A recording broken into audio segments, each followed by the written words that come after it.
8시 49분이 지금 막 됐습니다. 정부가 지난주 부동산 시장 안정화 대책을 내놨습니다. 효과를 거둘 수 있을지를 두고 벌써부터 반응이 엇갈리고 있는데요.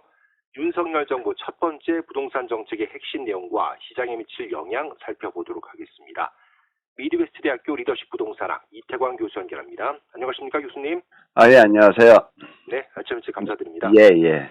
자, 이번 발표를 통해서 윤석열 정부의 부동산 정책 방향성 어느 정도 유추해볼 수 있지 않을까 싶습니다. 예. 시간이 지나면 결과 평가가 나오겠습니다만 예. 이번 6.21 대책 한마디로 요약하자면 어떻게 표현할 수가 있겠습니까? 네, 우선 한마디로 말씀드리기도 힘들고요. 네, 우선 5년 전인 2017년 6월 19일에 문재인 정부의 첫 부동산 정책이 있었습니다. 네. 그때는 규제 강화의 기조로 규제 지역 확대, 전매 제한, 대출 규제, 재건축 규제 강화, 안정화라는 초점을 두었다면 이번 6.21 대책은 만 5년 만에 안정화보다는 정상화라는 타이틀을 가지고 발표를 했다고 볼 수 있습니다. 다시 말하면 안정화와 정상화는 크게 의미부터 다르다고 볼 수 있는데요. 가격이 너무 상승해도 걱정이고 하락해도 문제가 될 수 있는 것이 부동산입니다. 어렵습니다. 그래서 이제 안정화보다는 정상화라는 타이틀이 맞다고 생각하고요. 그런 의미에서 6.21 대책을 한마디로 표현한다면 과연 타이틀에 맞는 정책인가에 대한 의미를 가지고 볼 수 있는데 수도권과 지방의 경우 내용 면에서 다른 반응이 나타날 듯합니다. 더 구체적으로 반응에 대해서 말씀드리겠지만 무엇보다 잡금에 있어서 삼고 현상이 있지 않습니까? 인플레이션, 금리와 이자, 환율 등에서 여러 가지 어려움이 예상되는 가운데서 서민들의 직접적인 사회 배경과 환경에서 현실의 실태에 배제된 고려가 안 된 정책이 아닌가 싶고요. 예를 들어서 대출이 완화해준다 해도 금리 상승으로 대출받아서 주택 사기가 어려울 것입니다. 예, 그다음에 또 원자재 상승으로 분양 가격이 상승한다고 하면 건설회사가 공급을 하는데 지연을 시킬 것입니다. 그리고 또 6.21 대책에 대해 다시 한번 말씀드린다면 임대차 3법으로 전세 월세 상승에 대한 임시 방편이지 아닌가 싶어요. 그래서 단지 공급과 수요 조절을 위한 정책이라는 점에서 과연 이것만으로 상승할 전세와 월세 가격에 대응할 것이 될 것인가라는 의심이 들고요. 그러나 분명한 사실은 문재인 정부 때는 규제를 강화했다면 이번에는 완화를 했다는 것은 확실한 기조가 틀리다고 볼 수 있습니다. 그렇습니다. 네. 또 추가적인 대책이 나올 수도 있겠고요. 네네.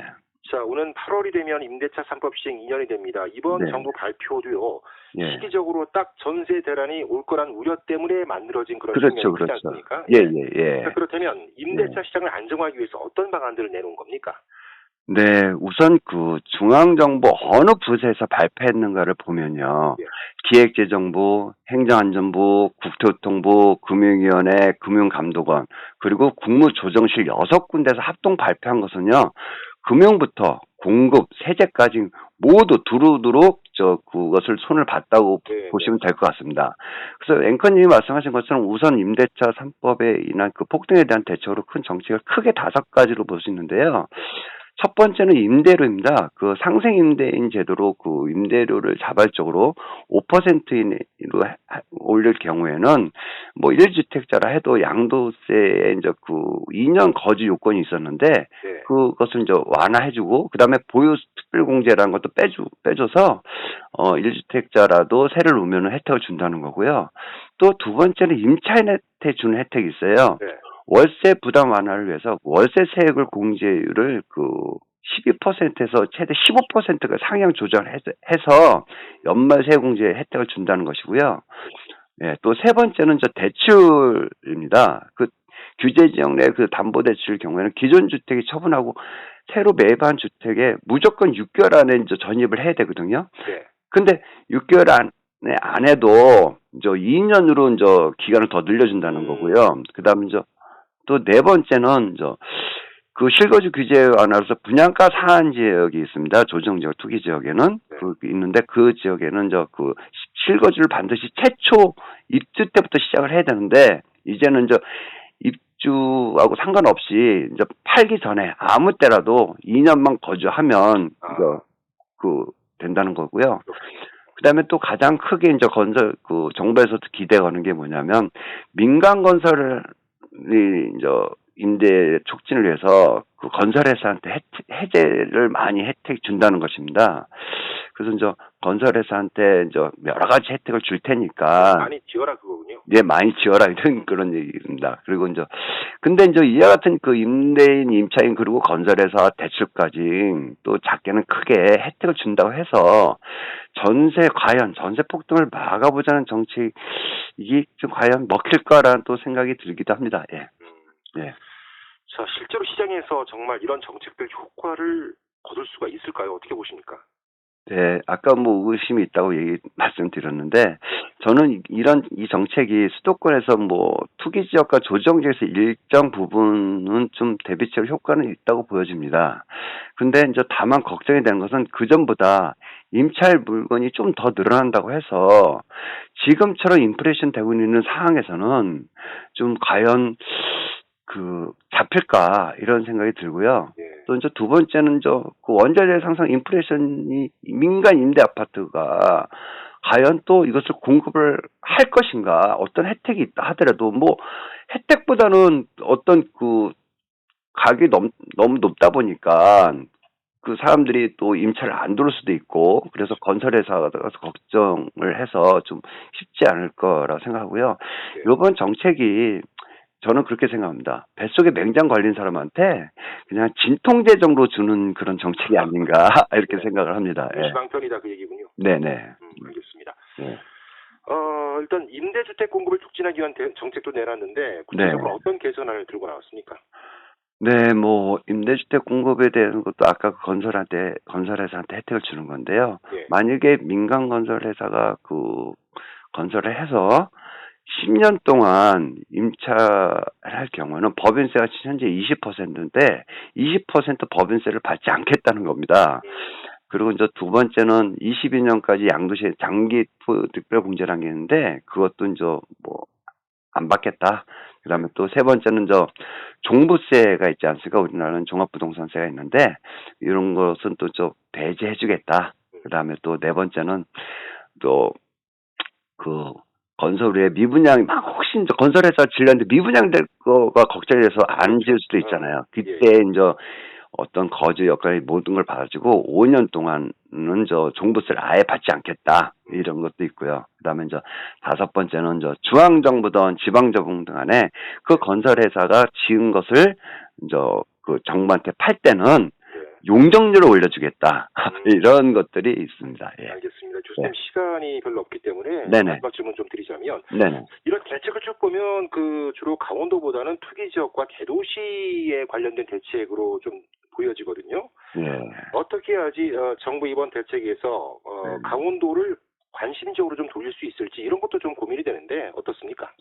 네, 가장 어려운 질문이시고요. 또 반면에 정확한 질문이신 것 같습니다. 근데 우리 강원도 역시 매매 전세 월세 가격이 상승했고 또 올 가을부터라도 전월세 가격이 또 상승할 것 합니다. 이제 그럼에도 불구하고 전세 월세 상승에 대한 정부의 염려가 대책이 투기적인 수준이 나타나고 있어서 뭐 크게 우리는 뭐 좀 지속적으로 또 상승하지 않을까 이렇게 생각이 됩니다. 알겠습니다. 오늘 참 실생활 중요한 내용이기 때문에 여건이 된다면 다시 한번 좀 연결을 부탁드려도 되겠습니까? 네, 그러시죠. 알겠습니다. 오늘 여기까지 듣겠습니다. 감사합니다. 네. 미드웨스트 대학교 리더십 부동산 리포터였습니다.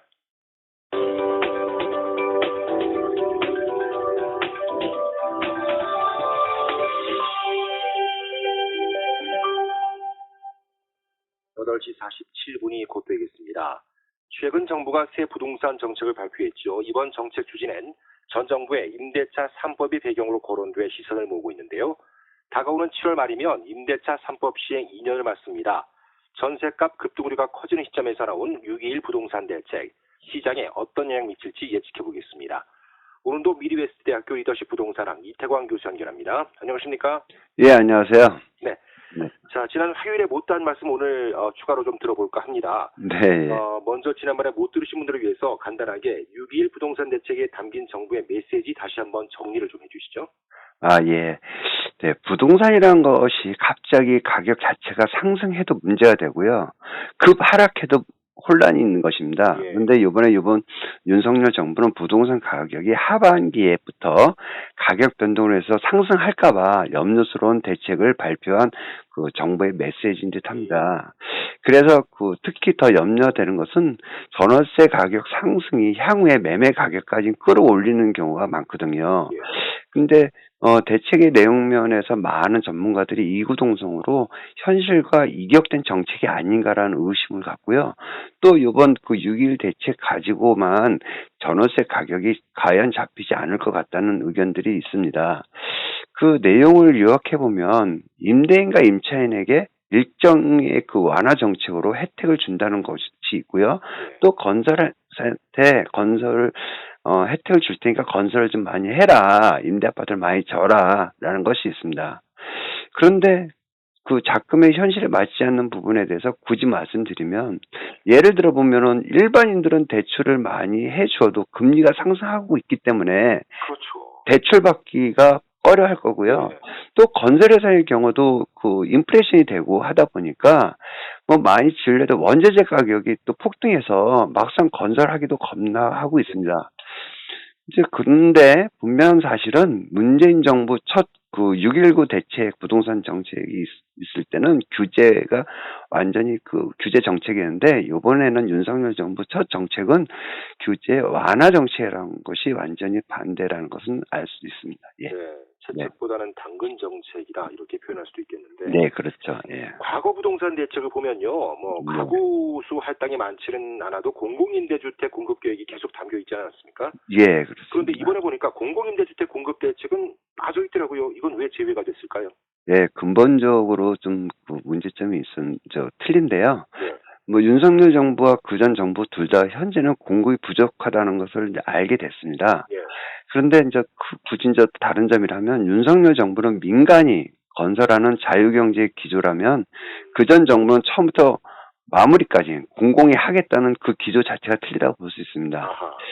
이제 그런데 문제는 원천적으로 부족한 지역의 건설이 필요하기도 하고 한데 불구하고 외곽의 공공주택이나 민간주택을 건설한다 해도 그 실효성은 떨어진다고 볼 수 있어요. 그래서 윤석열 정부는 다시 말하면 시장에서 요구하는 지역과 입지 그리고 시장에서 요구하는 건설을 민간이 알아서 건설해라. 공공은 개입을 좀 지양하겠다라는 뜻인 것 같습니다. 예. 그렇군요. 네. 공공보다는 민간 쪽에 초점을 둔 정책인데. 네. 그런데 걱정이 있습니다. 수요자 입장에서 보면 분양가가 오를 만한 요인들이 보이거든요. 네. 요즘처럼 뭐 건설 자재 값이 크게 오르면 정부는 네. 분양가에 반영하겠다고도 밝혔습니다만. 네. 글쎄요. 그래서 그런지 몰라도 정부는 큰 영향 없을 거라고 예측을 했습니다. 예. 뭘 근거로 이렇게 얘기를 한 건지 전문가 입장에서 동의할 만한 얘기인지 궁금합니다. 어떻습니까? 네. 뭐 단독적으로 말씀드리면 네. 저는 동의를 못 하고요. 그 수요자 입장에서 볼 때는 분양가가 상승할 수밖에 없을 것 같습니다. 그 단지 정부에서 말하는 거는 6.1 대책으로 이제 각종 혜택을 주니까 공급적 측면에서 좀 나오지 않겠냐. 그래서 영향이 없을 것 같다고 이렇게 말을 바꾼 것 같고요. 그리고 또 다른 측면에서 보면 분양가격 상승에도 문제가 없다는 것은 월세 가격에서 소득공제를 늘려주고, 그 다음에 이제 임차금액 대출도 늘려주고, 임대인에게 5% 상생 임대 제도를 실시하니까, 네. 그리고 건설사가 공급을 할 거니까 좀 그 영향이 없을 거로 같은데, 근데 시장에서는 그 정부에서 보는 것과 분명히 다르게 나타날 것 같습니다, 현상이. 이제 왜 그런가 하면 우선 당장 생활에 있어서 대출이자가 상승하고, 그 다음에 물가가 상승하고 있는데, 임대인들은 그 임차료를 더 받으려고 할 겁니다. 더 높게 받으려고 할 거예요. 네. 그러면 임차 금액이 상승하는데 그 임차인들은 더 경제적 어려움이 따를 것 같고, 그래서 또 문제가 이렇게 되면 좀 빈부격차가 좀 더 벌어지지 않을까라고 생각이 들어서 네. 저는 그 말에 동의하지 않는다고 보고 있습니다. 예. 현 고금리 상황을 별로 고려하지 못한 그런 정책이다. 예. 자, 지난 화요일 인터뷰에서 네. 정부가 발표한 이 임대차 시장 안정화 정책 효과를 거둘 수 있을까요? 제가 질문을 드렸더니 예, 예. 맹장 걸려서 아픈 사람에게 진통제를 준 격이라 하셨습니다. 한마디로 예. 뭐 임시 처방에 불과하다 그 얘기 아니겠습니까? 예, 예. 네, 그렇다면 예. 근본적으로 이 문제 해결하기 위해서 어떤 대책들이 필요할 거라고 보십니까? 네, 뭐, 좀 아까도 말씀드린 것처럼 현실과 떨어진 정책이 아닌가라는 생각이 우선 들고요. 그다음에 이제 대출금리가 상승하고 현재까지 폭등하고 인플레이션이 되고 심지어 지금 스태그플레이션까지 염려가 되고 있는 가운데서요. 뭐, 개인이든 회사든 대출을 많이 받으려고 할 것이고 건설회사 건설 안 하려고 할 것입니다. 그런데 정부 역시 그러다 보니까 8월 달에 다음 8월 중순쯤에 그 민간 임대사업자 부활을 하려고 해요. 그리고 조정 지역도 일정 부분 좀 풀어준다고 합니다. 그래서 다시 말하면 현재 2주택 이상 소유한 주택자에게 일정의 혜택을 주어서 전월세 가격 상승을 제동을 건다고 하는데 현재 6일택보다는 좀 더 효과가 있지 않을까. 그래서 그 임차인들이 임대인에게 왜 혜택을 주느냐고 말을 합니다. 그래서 전에도 그 임대사업자를 폐지시켰거든요. 근데 저번 정부에서 임차인들이 이제 그 정가가 임차인에게 세금을 많이 거두면 정가된다는 것을 이번 그 임차인들이 알은 것 같아요. 그 얼마 전에 그 모 부동산 데이터 회사에서 설문조사한 결과가 있었는데 임차인들이 하는 얘기가 임대인한테 과다 세금을 받지 마라 정부한테 그것이 이제 설문조사에서도 많이 나왔어요. 예, 그게 곧 임차인의 피해로 이어지니까. 그래서 다시 말하면 일정의 혜택을 임대인에게 준다면 임대인 역시 임차인에게 정가 안 시킬 것이라는 생각을 요번에 알아가지고 그런 뜻에서 임대사업자 부활이 좀 요번에 하나의 대책이 아닐까 생각합니다. 네. 알겠습니다. 네. 자, 이번 정부의 기조가 규제 풀겠답니다. 그래서 네. 6.1 부동산 대책이어서 규제 지역 해제에도 발표될 예정인데요. 네. 대상 지역들로 지방 소도시 그리고 집값이 꺾인 몇몇 대도시가 거론되고 있습니다. 네. 자, 그렇다면 규제가 풀리고 나면 강원도에 집중됐던 투기 세력 움직임에도 영향이 좀 있을까요? 저는 크게 없을 거라고 우선 말씀드리고요. 뭐 사실 조금은 없지 않을 것 않다고 생각하는데 문재인 정부 시절에 풍선 효과라는 것을 기억하실지 모르겠지만 그 어느 것을 규제하면 이제 상승하는 거잖아요. 근데 이제 그 방면에 또 스프링 효과라는 게 있어요. 그 눌렀던 거 다 풀어지면 또 이제 일부 상승하는 경우를 갖다 스프링 효과라고 합니다. 근데 이제 다만 현재 수도권과 일부 지방의 부동산 가격이 꺾인 원인을 본다면 대표적으로 대구와 인천 뽑을 수 있고요. 세종시, 대전시까지도 지금 그 가격이 꺾이고 있거든요. 그 꺾이고 있는 것은 원인을 보면 공급 과잉입니다. 근데 규제 지역을 조정 지역을 푼다고 해도 그 투자가들이 쉽게 덤비지 못할 것 같아요. 그래서 투기 세력이 들어간다 해도 공급 과잉 때문에 어느 정도 몇 년 동안은 좀 그런 것이 전부 다 해소될 때까지는 들어가기가 쉽지 않을 거다. 그런데 이제 강원도의 외부 세력은 한동안 좀 머물 것 같아요. 벌써 보면 강원도 그 전체 토지 거래에서 절반 이상이 외지인들이 지금 매입을 했습니다. 지금 한 58% 정도가 외지인들이 다 거래를 해서 지금 사들이고 있거든요.